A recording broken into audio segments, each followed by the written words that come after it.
teman-teman semua, selamat datang di podcast Wijaya Bakti, ruang cerita inspiratif dari SMA Negeri 1 Sewon. Nah, perkenalkan saya Devania yang akan menemani teman-teman semua pada episode kali ini.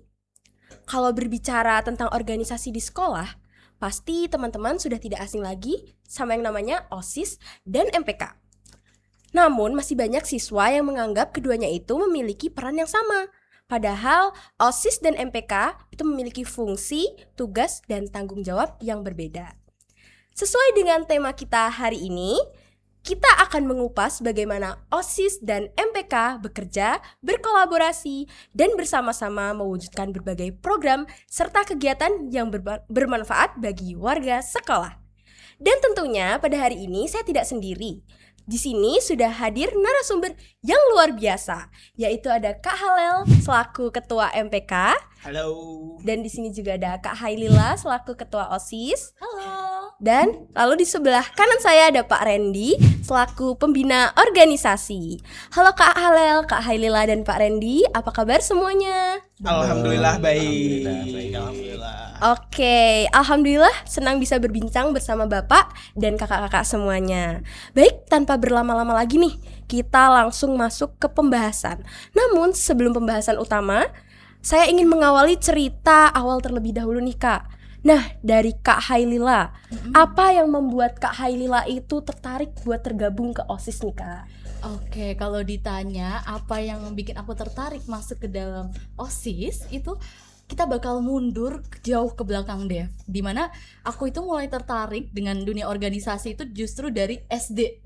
Kenapa aku bisa dari SD udah tertarik? Karena ini faktor orang tua aku juga ya. Mama aku terutama, mama aku itu adalah orang yang sangat aktif di organisasi, di mana beliau ini dari SMP dan juga SMA merupakan ketua OSIS seperti itu. Lalu juga papa saya juga orang yang sangat aktif di dunia volunteer seperti itu, karena beliau juga orang PMI juga. Jadi beliau sangat menginspirasi aku begitu. Maka dari itu ketika di SMP saya gabung ke OSIS pertama kali, dan itu merupakan langkah besar menurut aku seperti itu. Dan alhamdulillah ketika di SMP aku juga diamanahi sebagai ketua OSIS, dan lanjut di SMA pun aku juga diamanahi sebagai ketua OSIS. Jadi ya 11-12 sama mama seperti itu.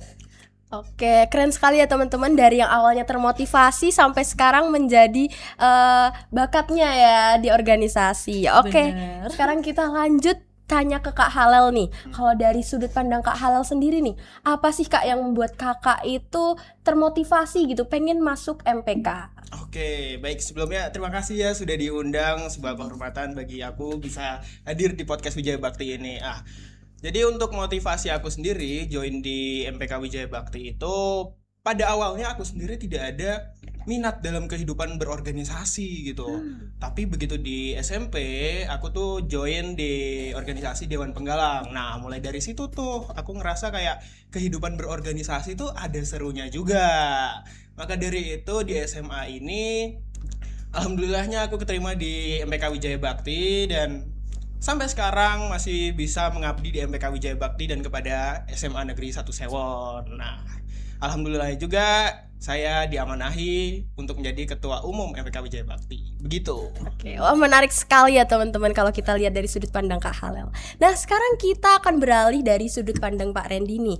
Kalau dari Bapak sebagai pembina ya Pak, menurut Bapak seberapa penting sih pengalaman berorganisasi bagi siswa selama masa sekolahnya? Oke, seberapa penting ya? Menurut Pak Randy ya, itu sangat penting sekali. Tapi Pak Randy juga pengen cerita nih seperti teman-teman dari POV mereka mulai ikut berorganisasi ini dari tingkat Bangku SMP ya. sekolah, iya. Mereka dari tingkat SMP. Pak Randy mungkin juga akan bercerita kenapa sih saat ini ketika menjadi seorang pembina OSIS terutama itu bekal utama dari yang saya miliki ini sebenarnya beda jauh dengan teman-teman ini, karena memang dari SMP, SMA sampai dengan ke perguruan tinggi pun jujur ya Pak Randy ini minim sekali untuk berorganisasi. Betul sekali, saya ingin sampaikan itu, dan perlu juga kalian ketahui bersama. Tetapi ketika ada di dunia kerja, ternyata memang organisasi itu sangat penting sekali. Dibuktikan dengan beberapa suatu hal yang saya dapatkan dari organisasi ini, memang banyak membawa manfaat untuk kita semuanya, terutama pada saat saya mengemban amanah sebagai pembina OSIS, ternyata saya merasa cukup senang sekali karena walaupun di awal saya tidak memiliki kompetensi tentang organisasi, tetapi bahkan ke tingkat kuliah sendiri pun saya juga mungkin sangat minim sekali untuk berorganisasi, Mas dan Mbak. Seperti itu. Tetapi ketika ada di dunia kerja, kemudian saya harus berhadapan bersosial dengan orang lain, kemudian saya harus bertemu dengan siswa, bertemu dengan Bapak Ibu guru, tidak hanya di sekolah, di luar sana juga, tetapi ini yang kemudian menjadi sebuah titik balik buat saya pribadi untuk istilahnya, jangan sampai adik-adik ini atau anak-anak yang saya ampu ini sama nasibnya seperti saya, seperti itu. Yang kebetulan nih saya ada titik baliknya, dalam artian ketika saya memahami pentingnya berorganisasi ini ternyata manfaatnya sangat banyak, seperti itu. Yang awalnya saya tidak berorganisasi, tiba-tiba ketika menjadi seorang guru, saya diamanahi menjadi di Bapak Ibu guru itu ada yang namanya organisasi di tingkat kabupaten, ada musyawarah guru mata pelajaran. Kebetulan saya juga diamanahi sebagai ketua. Sebelum ketua saya juga sekretaris. Yang awalnya memang babat-babat alas banget. Artinya tahu babat-babat alas ya? Iya. Istilahnya itu membuka lahan baru. Membuka lahan baru yang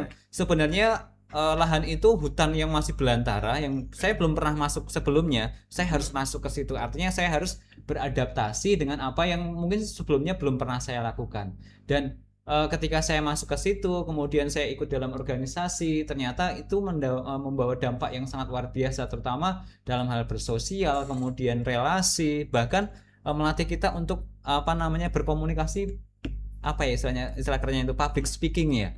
Public speaking itu memang benar-benar harus kita latih. Dan ini sangat penting sekali mungkin bagi pemirsa atau siapapun yang nonton hari ini podcast kita Wijaya Bakti yang kesekian kali ini ya.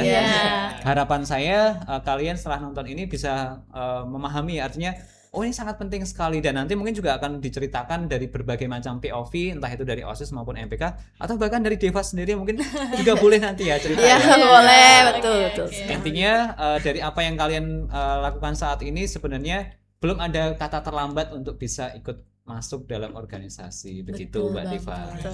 Betul sekali. Oke, teman-teman semua, dari cerita Kak Halel, Kak Hailila, dan Pak Randy tadi, kita tuh jadi tahu bahwa setiap orang itu pasti punya alasan yang berbeda-beda untuk mulai berorganisasi. Namun semuanya sepakat bahwa organisasi itu menjadi tempat untuk belajar, mengembangkan diri, dan memperoleh banyak pengalaman yang bermanfaat. Betul banget deh. Betul. Oke, sekarang kita akan masuk ke pembahasan yang utama nih teman-teman. Mungkin ini juga yang masih sering menjadi pertanyaan muncul di kalangan banyak siswa, kayak bagaimana sih perbedaan antara OSIS dan MPK?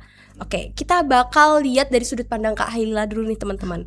Kalau dari Kak Hailila, menurut kakak sebenarnya tugas utama OSIS itu seperti apa sih Kak? Oke, kalau ngelihat dari POV aku yang udah mengabdi di OSIS 4 tahun ya, kalau sama SMP. Oke. Di sini aku ngelihat tugas utama OSIS itu sebagai organisasi yang mengelola, merencanakan, dan juga istilahnya eksekusinya gitu dalam suatu program. Apalagi kita kan ada 10 segbit nih teman-teman. Nah, di setiap segbit itu tentunya kami ada program. Nah, selain hal itu kami juga sebagai jembatan aspirasi siswa. Hal ini kami buktikan juga dengan beberapa program kami, yaitu seperti After Event Talk, di mana kami membuka ruang aspirasi dari teman-teman, seperti teman-teman tuh ngerasa apa sih setelah event kami dan lain sebagainya, apakah ada yang perlu kami perbaiki dan lain sebagainya. Terus kami juga ada namanya Tawon ini adalah program kerja dari Segbit 5, di mana itu kepanjang singkatan dari Curhatan Anak Sewon. Di sini kami secara rutin melihat aspirasi dari teman-teman dari program kerja kami, atau mungkin fasilitas sekolah juga ya Pak, atau mungkin dari kegiatan-kegiatan sekolah lainnya. Jadi kami sebagai jembatan juga untuk dikasih ke sekolah, seperti itu teman-teman. Oke, baik, terima kasih Kak. Oke, kalau tadi kita sudah mendengar peran OSIS dari POV Kak Hailila, sekarang kita lanjut ke Kak Halel. Kalau menurut Kak Halel sendiri nih, sebenarnya apa sih Kak peran utama MPK itu?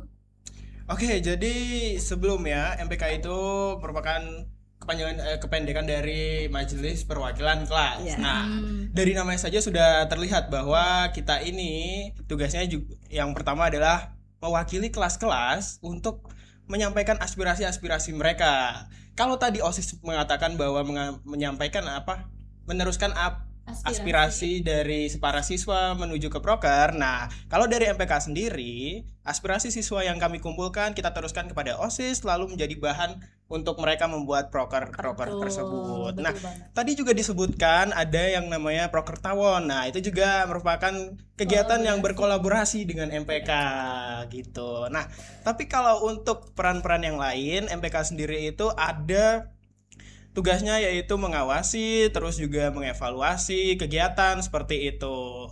Dan kita juga memiliki peran menjembatani antara pihak sekolah dan juga para siswa dalam penegakan tata tertib seperti itu. Jadi misal kita tuh ada program yang namanya Smase Razia Community. Nah, di situ kita bisa melakukan penegakan tata tertib yang menjadi sebuah batasan di mana para siswa untuk berperilaku dan mungkin dari penampilan seperti itu. Itu juga merupakan kegiatan yang berkolaborasi dengan OSIS dari Segbit 3 dan Segbit 2. Segbit 2 dan Segbit 3. Gitu.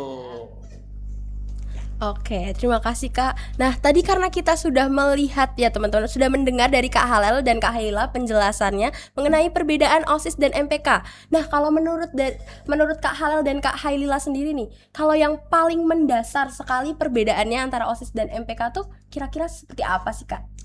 Kalau menurut aku sendiri ya, perbedaan paling mendasar dari OSIS dan MPK adalah kalau dari OSIS itu mereka biasanya di lapangan, jadi lebih bekerja secara lebih ke turun langsung di lapangan seperti itu. Kalau MPK biasanya mereka lebih fokus pada pengawasan yang menuju kepada OSIS dari kegiatan-kegiatannya seperti itu. Iya, mungkin bisa dibilang OSIS ini sebagai pemerintahnya dan juga MPK sebagai MPR-nya. gitu. Itu kalau dalam ilmu pemerintahan seperti itu kita perannya. Jadi teman-teman kalau misalkan pengen gabung ke organisasi yang lebih ke lapangan, lebih istilahnya pusing di program kerja dan lain sebagainya yang besar-besar, itu kalian bisa gabungnya ke OSIS. Nah, betul. Nah, kalau kalian minatnya lebih ke pengawasan dan menuntut sebuah evaluasi, itu bisa gabung ke MPK seperti itu.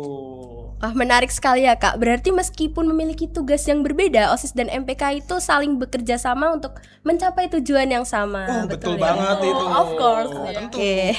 Oke, sekarang dari mendengar pendapat dari Pak Randy, menurut Bapak sendiri nih dari pemahaman yang tadi sudah dijelaskan oleh Kak Halal dan Kak Hailila, apakah itu sudah cukup menggambarkan perbedaan antara OSIS dan MPK nih Pak? Oke, jadi dari POV mereka berdua ya, itu sebenarnya sudah mencakup dari apa yang menjadi sebuah perbedaan. Tetapi kan memang di sini fungsinya fungsi dari kontrol itu kan memang tujuannya nanti kan arahnya ke kegiatan-kegiatan program sekolah ya. Jadi perlu kami sampaikan juga berkaitan dengan program OSIS maupun MPK ini kan secara perbedaan itu ada beberapa hal yang perlu kita pahami bersama bahwa OSIS atau organisasi siswa intrasekolah maupun MPK yang majelis perwakilan kelas. Betul. Itu memang memiliki perbedaan yang sebenarnya sangat jelas sekali. Mungkin di luar sana mungkin adik-adik kelas 10 yang mau masuk ini kan harus bisa membedakan artinya OSIS itu yang kayak gimana, MPK itu yang seperti apa. Yang jelas untuk tugas maupun fungsi dan kewenangannya pun juga berbeda. Seperti itu. OSIS ini lebih menjadi wadah aspirasi, kemudian mereka yang membuat program, kemudian mereka yang melaksanakan, kemudian mereka yang mengevaluasi dari program yang mereka susun ini kan memang benar-benar persiapannya enggak yang secara instan ya. Jadi banyak sekali hal-hal yang perlu mereka persiapkan.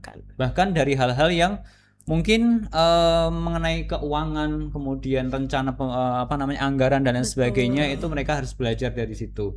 Tetapi kalau untuk yang MPK lebih ke pengawasan. Jadi fungsinya sama persis yang disampaikan oleh mereka berdua tadi, bahwa kalau dari sisi hukum pemerintahan mereka adalah sebagai pemerintahan untuk yang OSIS, kemudian MPK dia adalah sebagai MPR-nya. Kalau sebagai fungsinya, kalau misalnya OSIS ini dia sebagai yang eksekutif, kemudian untuk yang MPK adalah legislatif begitu. Namun dalam hal itu kita juga sebagai pembina OSIS Pak Reni harus bisa menjembatani ya, artinya dari POV mereka berdua ini bagaimana bisa mengolah energi-energi positif ini, kemudian bisa bersinergi, kemudian bisa kita olah menjadi sesuatu hal yang positif, dan itu akan membawa dampak kemajuan yang sangat signifikan bagi program-program sekolah seperti itu.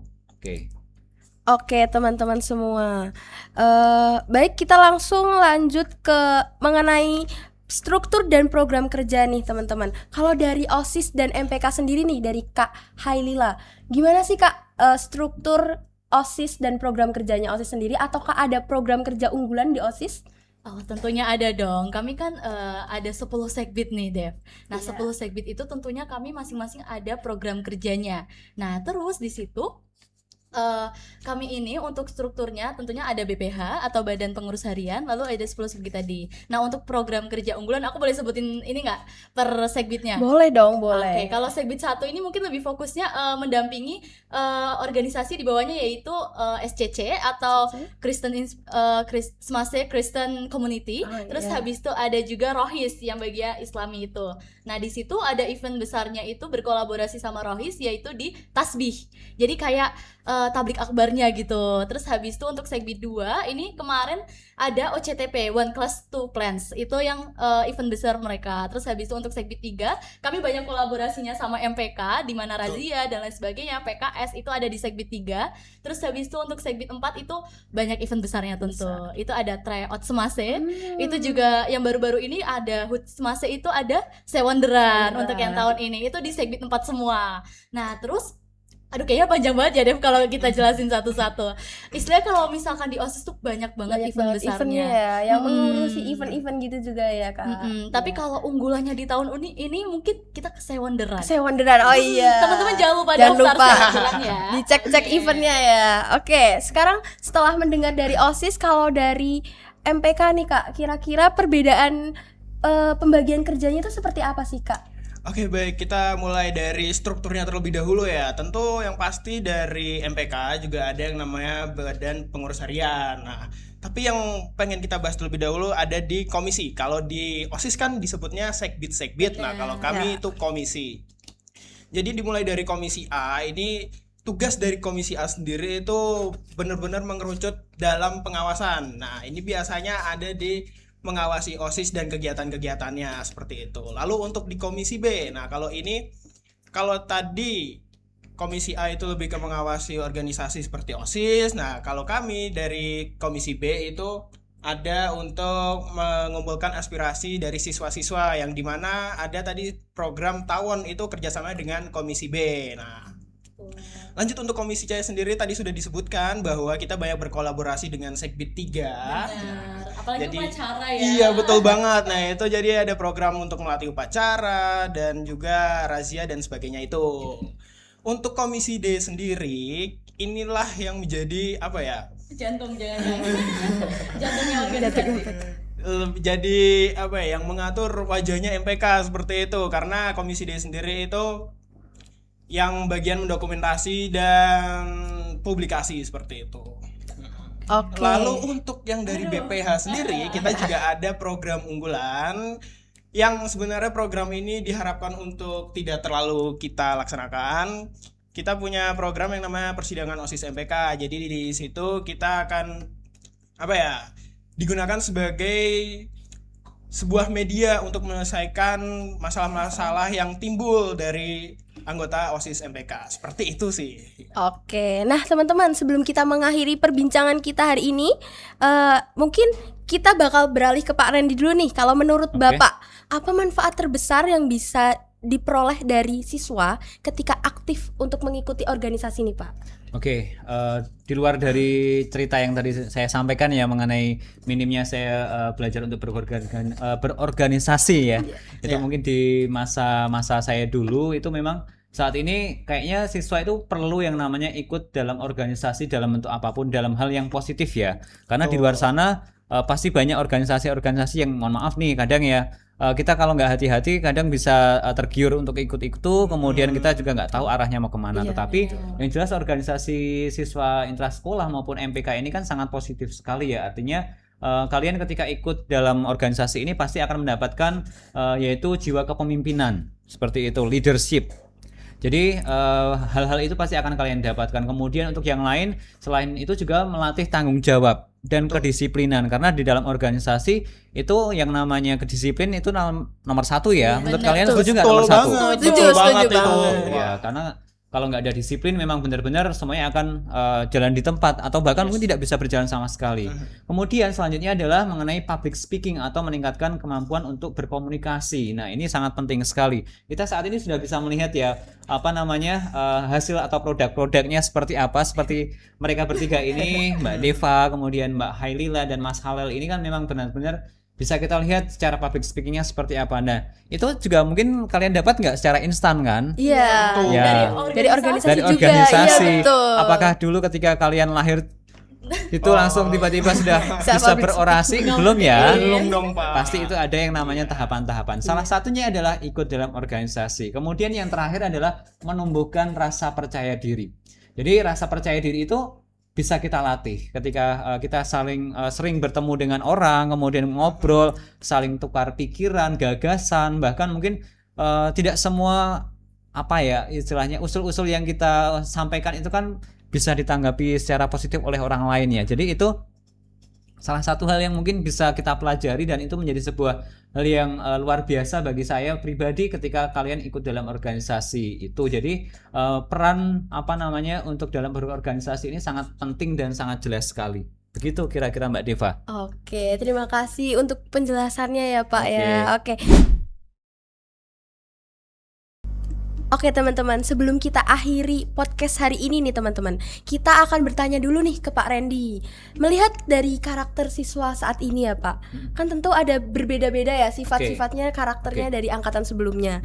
Nah, menurut Bapak, tantangan terbesar apa yang Bapak rasakan saat mendampingi pengurus organisasi nih Pak? Oke, nanti Pak Randy mungkin akan cerita tentang pengurus maupun nanti di anggota yang lainnya seperti itu.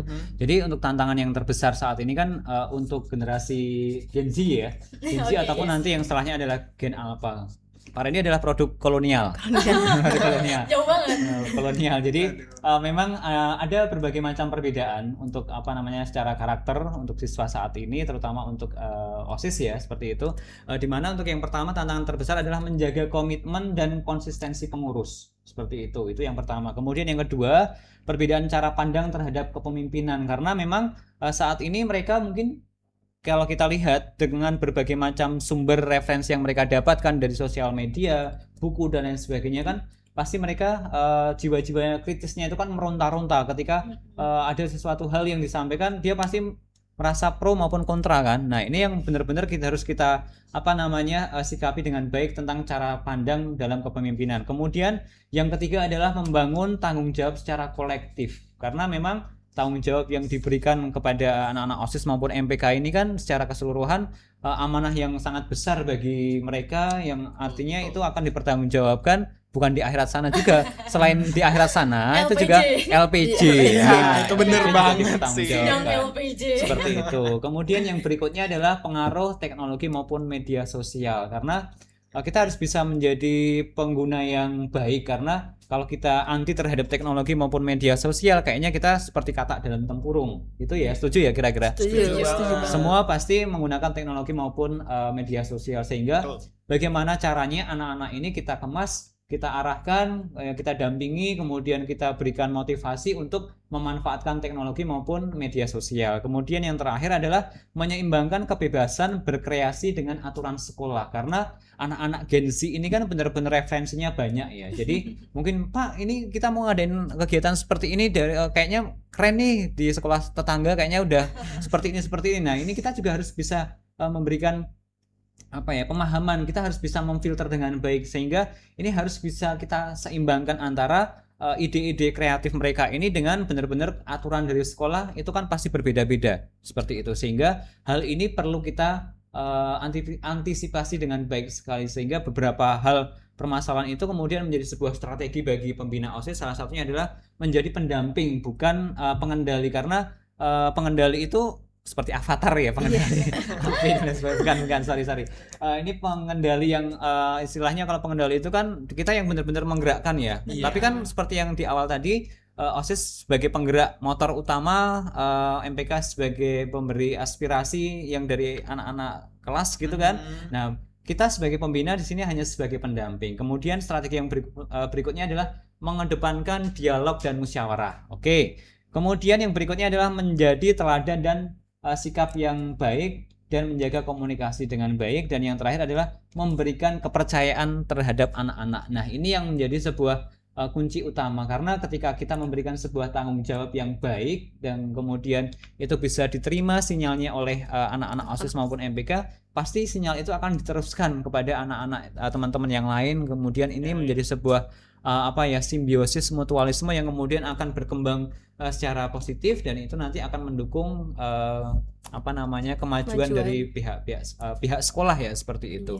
Jadi itu mungkin lebih ke karakter anak-anak zaman sekarang dengan mungkin POV saya mungkin yang era kolonial seperti ini kan mungkin beda dengan saat ini, sehingga pembina ini sebagai kontrol utama, sebagai pendamping bukan pengendali ya.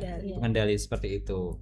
Gitu Mbak Deva ya. Oke, baik, terima kasih ya Pak Randy Ya, atas penjelasannya. Oke teman-teman, sekarang tidak terasa kita sudah sampai di penghujung acara podcast hari ini. Sebelum kita akhiri nih teman-teman, saya ingin minta satu pesan singkat nih dari masing-masing yang udah hadir di sini. Ada Kak Hailila, Kak Halel, dan juga Pak Randy. Mungkin boleh disampaikan pesan singkatnya? Dari Halel dulu mungkin. Oke, baik.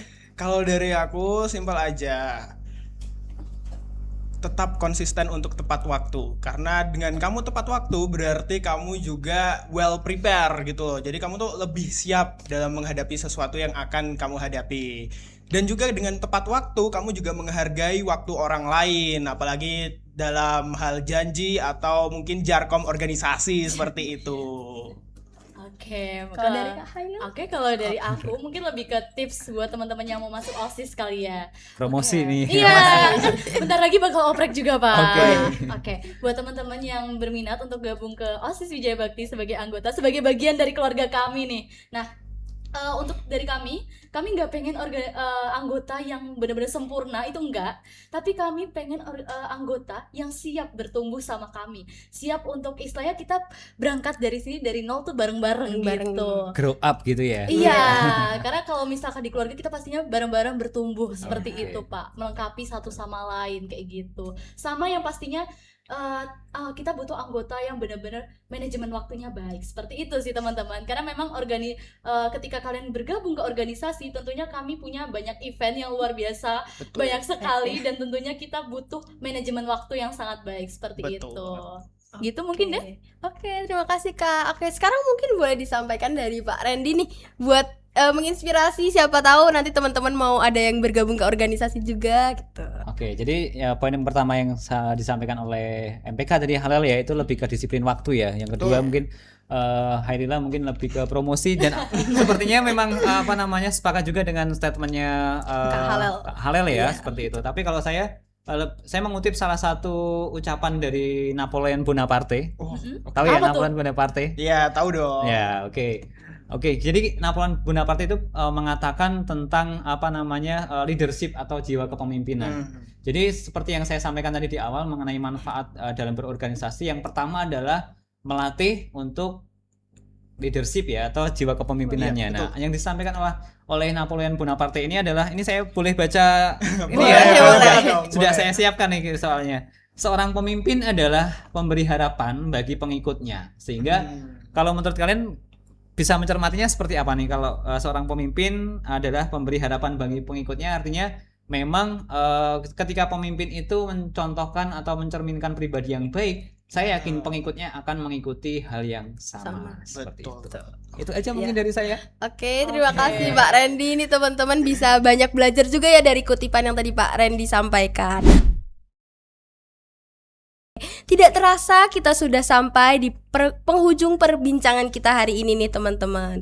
Terima kasih kepada Kak Halel, Kak Helila, dan Pak Randy yang telah meluangkan waktu untuk hadir dan berbagi cerita, pengalaman, serta wawasan yang sangat bermanfaat pada episode kali ini.